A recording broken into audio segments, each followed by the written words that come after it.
Ara vius un moment en què el fruit de la vida ha conquerit una corba madura i dolça. A mi el vent em va despullant de totes les fulles pacientment acolorides per les pinzellades de tots els meus dies. Quan estigui ben nua, m'ocuparé de podar les branques, una a una. Només així es podrà encetar un nou cicle i la meva vida servirà perquè en floreixi un altre. No, no parlo com una criatura irreal i fantàstica.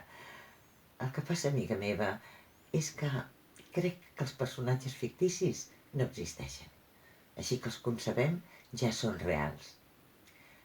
El que passa és que estem avesats a concebir de diferent manera la realitat i la ficció perquè ens entestem en posar barreres entre el que és visible i invisible.